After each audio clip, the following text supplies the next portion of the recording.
छत्रपति शिवाजी महाराज भारत के इतिहास के उन महान योद्धाओं में से एक थे जिनका नाम साहस, स्वाभिमान और न्याय के प्रतीक के रूप में लिया जाता है और उनका जन्म 19 फरवरी 1630 को शिवनेरी किले में हुआ था। उनकी माता जीजाबाई ने बचपन से ही उनमें धर्म, नीति और वीरता के संस्कार डाले। दादाजी कोंडदेव ने उन्हें युद्ध कौशल और प्रशासन की शिक्षा दी। यही शिक्षा आगे चलकर उनके जीवन की सबसे बड़ी ताकत बनी। युवावस्था में ही शिवाजी महाराज ने तोरणा किले पर विजय प्राप्त की।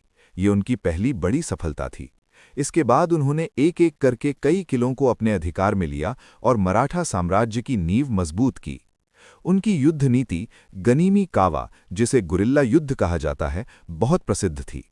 वे दुश्मनों पर अचानक हमला करते और तेजी से पीछे हट जाते। इसी रणनीति ने उन्हें कई शक्तिशाली शत्रुओं के सामने अजेय बना दिया।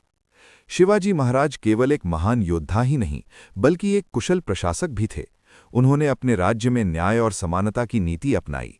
किसानों और सामान्य प्रजा की रक्षा करना उनका पहला कर्तव्य था। महिलाओं के सम्मान को लेकर वे अत्यंत कठोर थे।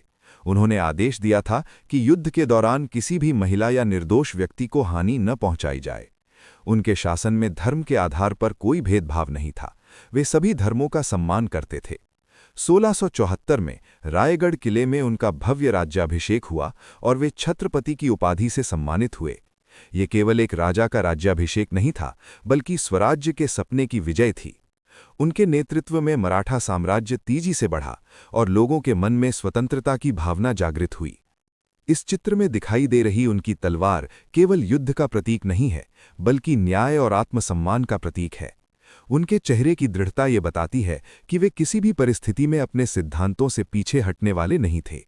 उनका जीवन हमें सिखाता है कि साहस, सही नेतृत्व और अटूट विश्वास से किसी भी बड़े लक्ष्य को हासिल किया जा सकता है।